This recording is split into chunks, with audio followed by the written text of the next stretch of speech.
और एड्रेस और segment register. अब ये रजिस्टर क्या करता होता है, जैसे कि नाम से पता लग रहा है कि अगर आपने एड्रेसिंग करनी हो किसी चीज़ की, ओके, एड्रेसिंग, जैसे एड्रेस होता है, हम रैम का पढ़ चुके हैं, जैसे हमने एग्जांपल देखी थी 4 टाइम्स 0, देन नेक्स्ट जो ब्लॉक था उसका एड्रेस था 0001, फिर जो नेक्स्ट ब्लॉक था उसका 0002, इस तरह करके। तो एड्रेसिंग होती है जो पहले से दी होती है मेमोरी को कंप्यूटर ने खुद, हमने एड्रेसिंग नहीं दी होती। अब ये कह रहा है अगर एड्रेसिंग देनी हो तो क्या हम भी दे सकते हैं? हाँ, हम भी दे सकते हैं। वो कौन सा रजिस्टर करेगा काम? उसका नाम भी यही है, एड्रेस रजिस्टर, या उसका दूसरा नाम क्या है, सेगमेंट रजिस्टर। सेगमेंट का मतलब क्या होता है, छोटा पार्ट। ओके, तो मेमोरी ब्लॉक जो होता है रैम का, एक जो बॉक्स होता है वो एक ब्लॉक ही होता है ना, ये एक सेगमेंट ही होता है बेसिकली। जैसे अगर सपोज ये देखें हमारे पास ये रैम है, सपोज करिए 4 ब्लॉक है, 4 ब्लॉक हैं, तो मैं कहता हूँ जी अगर ये ब्लॉक है उसका एक एड्रेस है, क्या एड्रेस है, 4 टाइम्स 0। ये एक ब्लॉक है, इसका एड्रेस क्या है, 3 zeros एंड 1 1। जैसे अगर मैं यहाँ पे आपको लिख के दिखाता हूँ नोटपैड के ऊपर, आपको याद होगा ये मेमोरी मैंने कई दफ़ा ना ड्रॉ भी की हुई है क्लास के अंदर। जैसे फर्स्ट ब्लॉक है, इसका एड्रेस क्या है, 4 टाइम्स 0। जो सेकंड ब्लॉक है जहाँ पे ये लिखा हुआ है, इसका एड्रेस क्या होगा, 0001। उसके बाद जो अगला ब्लॉक है उसका एड्रेस क्या होगा, 0002। फिर जो नेक्स्ट ब्लॉक है इसका एड्रेस ये है। ओके, ये एड्रेसिंग दी होती है खुद ही से। तो अगर हमने एड्रेसिंग करनी हो और हम चाहते हो कि वो रजिस्टर में भी स्टोर हो, तो हमें कैसे करना पड़ेगा, with the help of address register, या सेकंड नाम क्या होगा उसका, सेगमेंट रजिस्टर। सेगमेंट क्यों कहते हैं, क्योंकि एक ही बॉक्स को हम सेगमेंट भी कह सकते हैं, पार्ट भी कह सकते हैं। ठीक हो गया। तो इसकी डेफिनेशन क्या होगी, द एड्रेस और segment register is a group of 4 registers. ये 4 होते हैं। जैसे हमारे पास ये जनरल पर्पस रजिस्टर कितने थे, 4, AX, BX, CX और DX, टोटल 4 थे। इसी तरह ये कितने होते हैं, ये भी 4 ही होते हैं। Okay, sometimes register named as, अब इसका नाम क्या क्या है, ये नीचे भी दिए हुए हैं 4, और इसने भी यहाँ पे भी लिखा हुआ है। फर्स्ट है CS, सेकेंड है DS, फिर आता है ES और फोर्थ है SS।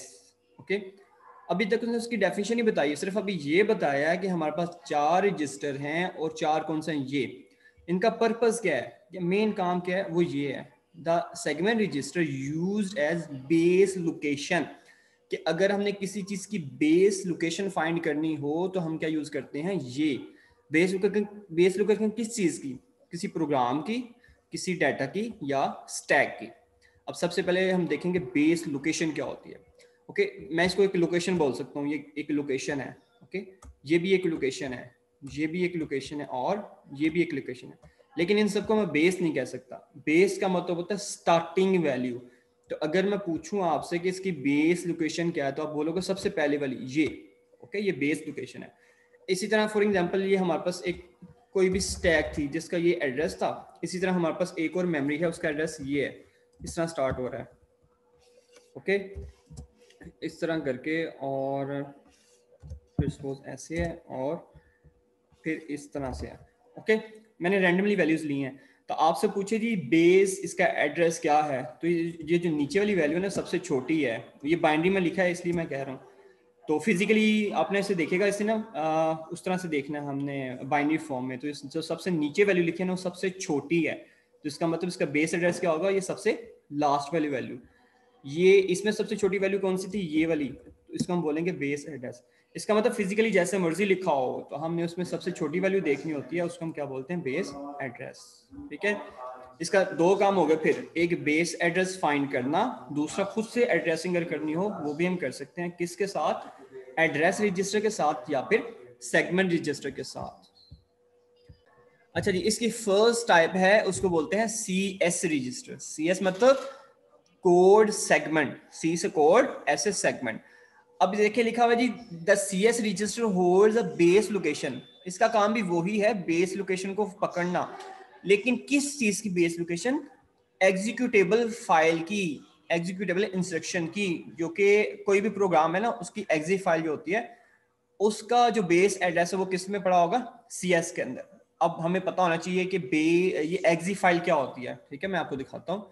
हमारे कंप्यूटर में कुछ ऐसी चीजें होती हैं जो सेटअप होते हैं, जो हम इंस्टॉल करते हैं। फॉर एग्जांपल अगर मैं इस पर राइट क्लिक करूं, इसके हम प्रॉपर्टी में जाके चेक करते हैं कि कि किस तरह की फाइल है। ओके, कुछ फाइल होती है जो एक्जी फाइल होती है, ये एप्लीकेशन है, और ये देखिए टाइप में लिखा हुआ है .exe, ये लिखा है ना exe, इसका मतलब ये एग्जीक्यूटेबल फाइल है। अच्छा, अगर मैं किसी और चीज़ पे क्लिक करता हूँ, इस पर राइट क्लिक किया, प्रॉपर्टीज में गए, तो यहाँ पे देखिए लिखा है .html, इसका मतलब ये एक्जी फाइल नहीं है, एग्जीक्यूटेबल फाइल नहीं है। अगर मैं इस पर क्लिक करता हूँ, अब यहाँ पे देखते हैं जनरल में जाके, तो ये भी एक्जी फाइल नहीं है, .in के फाइल है। इसका मतलब हमारे कंप्यूटर में अगर कोई भी एग्जीक्यूटेबल फाइल है, उसका बेस एड्रेस हमें स्टोर करना हो तो हम किस में करेंगे? CS रजिस्टर में ही करेंगे, किसी और में नहीं करेंगे। मैं दोबारा बोल रहा हूँ, अगर हमारे पास बेस लोकेशन हम फाइंड करना चाह रहे हैं, लेकिन हमने फाइंड किसकी करनी है? Exe file. एक्जी फाइल मतलब एग्जीक्यूटेबल फाइल का, तो हम किस रजिस्टर में करेंगे? उस रजिस्टर का नाम होगा CS। ठीक है, उसके बाद जरा आप ना नीचे आए यहाँ पे SS के अंदर, क्योंकि ये से मिलता जुलता है इसलिए मैं पहले ये पढ़ाऊंगा SS। इसमें क्या होता है? स्टैक सेगमेंट, कि ये रजिस्टर होता है जो कंटेन करता है बेस लोकेशन को। इसमें भी देखिए आंसर वही आ रहा है, बेस लोकेशन, लेकिन किस चीज का? करंट प्रोग्राम स्टैक का। करंट का मतलब पता है जो वर्किंग हो रही है। जैसे फॉर एग्जांपल मेरी पहले क्लास थी 8 क्लास में, अब आपके साथ क्लास है, उसके बाद फिर O लेवल के साथ क्लास है। तो अगर आपसे कोई पूछे बंदा कि आपकी करंट क्लास कौन सी है, तो मैं बोलूंगा जो चल रही है, मतलब कौन सी चल रही है? फर्स्ट ईयर की क्लास है। तो इसी तरह हमारे कंप्यूटर में मल्टीपल स्टैक्स हो सकती हैं, हो सकता है 5 हो, 10 हो, 20, जितनी मर्जी हो, लेकिन जो वर्किंग कर रही होती है ना, जिसके साथ हम काम कर रही होती हैं, उसे बोलते हैं करंट प्रोग्राम स्टैक। तो जो करंट वर्किंग कर रही होगी, उसका अगर हमने एड्रेस स्टोर करना हो, वो कौन सा एड्रेस? बेस लोकेशन, सिर्फ स्टार्टिंग एड्रेस, तो हम कहाँ पे करेंगे? स्टैक सेगमेंट के अंदर। मैं दोनों में डिफरेंस बता रहा हूँ दोबारा। यहाँ पे हमने बेस लोकेशन स्टोर किया था, लेकिन एक्जी फाइल, कोई भी हो सकती है, एक्जी फाइल हो, लेकिन यहाँ पे हम स्टोर करेंगे, वो एक्जी फाइल हो या ना हो हमें फर्क नहीं पड़ता, लेकिन वो कौन सी होनी चाहिए? जिसपे हम वर्किंग करें, मतलब करंट प्रोग्राम स्टैक है। इसके बाद देखिए जी, हम पढ़ते हैं अब DS क्या होता है। ठीक है जी, तो जैसे देखें इसमें लिखा हुआ जी, फर्स्ट सबसे पहले DS का मतलब क्या होता है? इसे बोलते हैं data segment register. Okay, DS मतलब डाटा सेगमेंट। अब ये होता है डिफॉल्ट बेस लोकेशन। डिफॉल्ट क्या होता है? जैसे हम मोबाइल लेके आते हैं, उसकी सेटिंग होती है, वो डिफॉल्ट होती है, उस पर वॉलपेपर लगा हुआ है जी, वो डिफॉल्ट है। हम कोई भी वीडियो ऑन करते हैं जी, बाय डिफॉल्ट मीडिया प्लेयर में ओपन होता है। तो ऐसी चीज जो खुद से होती है, हमने कुछ नहीं किया, ऐसी चीज को बोलते हैं डिफॉल्ट। तो कहता है अगर हम खुद नहीं बता रहे, जैसे ऊपर हम बता रहे थे वो एक्जी फाइल है, या हम बता रहे थे जी करंट प्रोग्राम स्टैक है, तो कहता है अगर हम नाम से बताएं, तो बाय डिफॉल्ट जो बेस लोकेशन होगा ना, मतलब जो बेस लोकेशन को स्टोर करेगा बाय डिफॉल्ट, वो कौन होगा? Data segment register. ठीक है, मतलब ऐसी चीज जो बाय डिफॉल्ट होती है, हमने खुद से नहीं की हुई, पहले से सेट है, वो कौन सी होती है? उसका नाम है DS। ओके, ये देखे लिखा हुआ है, the DS register is a default base location for memory variables. ठीक है, कि मेमोरी में से जो भी डाटा आना है, अगर बाय डिफॉल्ट हम उसकी बेस लोकेशन फाइंड करना चाहें, तो कहाँ पे जाकर स्टोर होगा? DS के अंदर। लेकिन हम कहेंगे अच्छा वो एक्जी फाइल है, फिर वो DS में ना स्टोर करो, वो CS में ले आओ। फिर हम कहेंगे अच्छा ये तो करंट वर्किंग हम कर रहे हैं, फिर हम कहेंगे हम उसे SS में ले आते हैं। ठीक है जी, तो DS बाय डिफॉल्ट होता है, लेकिन हम उसे CS में भी लेके जा सकते हैं और SS के अंदर भी ले जा सकते हैं। CS के अंदर कौन सी लेके जाएंगे? जो एक्जी फाइल होगी।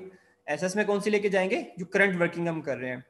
अच्छा जी, एक तो ये काम हो गया, ये बाय डिफॉल्ट होता है। दूसरा, CPU जो होता है वो ऑफ सेट फाइंड करता होता है। ऑफ साइड के नीचे लिख लें, ऑफ साइड का मतलब होता है एड्रेस निकालना। ठीक है, कि अगर हम एड्रेस फाइंड करना चाह रहे हैं वेरिएबल्स का, तो हम कैसे फाइंड कर सकते हैं? With the help of DS register. Okay, दोबारा बोल रहा हूं, पहला इसका काम था कि डिफॉल्ट बेस लोकेशन होता है मेमोरी का। दूसरी बात है कि अगर हम उसका एड्रेस कैलकुलेट करना चाहें, ऑफसेट मतलब एड्रेस, तो हम कैसे कर सकते हैं? इसी के साथ कर सकते हैं, इसी मतलब DS के साथ। ठीक हो गया। उसके बाद है कि ES क्या होता है? जो DS है ना, बेसिकली इसकी एडवांस वर्जन है ये DS का, कि जब DS के अंदर मैंने डाटा स्टोर किया और ये फुल हो गया, मतलब इसका साइज क्या हो गया जी? फुल हो गया। अब क्या करें? अब हम फ्री बैठे कि जब तक DS में से डाटा खत्म होगा फिर हम दोबारा इसमें स्टोर करें? नहीं, तो DS जब फुल हो जाएगा तो एक नया रजिस्टर उसके साथ ही पड़ा होता है, उसका नाम क्या होता है? ES। नाम से लग रहा है एक्स्ट्रा सेगमेंट, मतलब जो चीजें आपने स्टोर करनी है डाटा सेगमेंट के अंदर, अगर उसमें जगह नहीं है तो फिर कहाँ पे कर लें, एक्स्ट्रा सेगमेंट में कर लें। ओके, तो मतलब ये कोई अलग से कोई रजिस्टर नहीं है, कोई इसका स्पेशल काम नहीं है। इसका काम क्या है, सिर्फ डाटा सेगमेंट में अगर कोई डाटा ज्यादा होगा तो वो अपने पास स्टोर कर लेता है, इसलिए इसका नाम भी क्या है, एक्स्ट्रा सेगमेंट।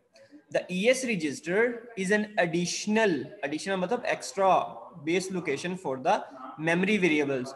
सेम वही चीज लिखी है यहाँ पे, मेमोरी वेरिएबल्स वाला काम है, यहाँ पे भी वही है, बस यहाँ पे ये जो वर्ड लिखा है ना एडिशनल, वो इसमें मेन चीज है कि एडिशनल एक रजिस्टर है जो हम यूज करते हैं डीएस के बाद।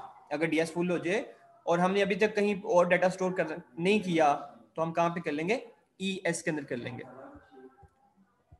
तो सबसे पहले वो बता रहा है जी, जैसे हमने पढ़ा था जनरल पर्पस रजिस्टर कितनी कितनी बाइट का होता है, वो 4 का भी होता है, वो 2 का भी होता है और 1 का भी होता है। लेकिन ये फिक्स है, कितना फिक्स है, ईच हैज 2 बाइट। हर रजिस्टर 2 बाइट का फिक्स है, चाहे वो CS है, चाहे DS है, चाहे ES है और चाहे SS है। ठीक हो गया।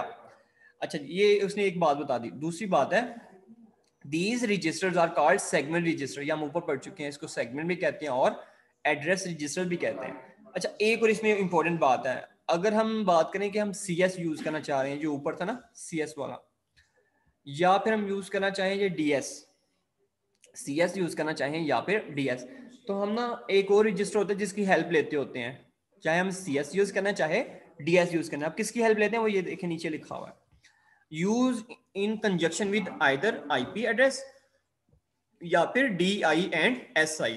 ये देखें, मैं आपको यहाँ पे समझाता हूँ कि हमारे पास रजिस्टर एक था CS, एक था DS, एक था जी DS।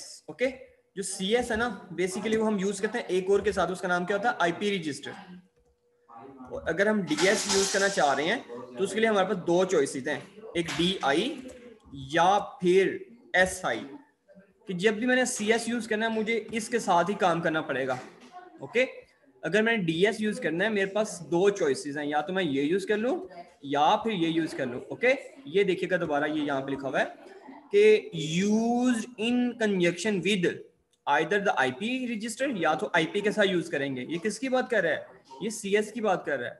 या फिर हम किसी और के साथ काम करेंगे, वो कौन सा होगा, DI और SI। ओके, अब ये प्रॉपर लिखा भी है, वो कहाँ पे लिखा है, ये देखें, यहां से मार्क करें, लिखा है जी CS is a primary register और 2 index register use to fetch instruction in conjunction with IP। ये इसका मेन पॉइंट लिखा है कि हम किसके साथ यूज करते हैं, IP के साथ। किसको, CS को।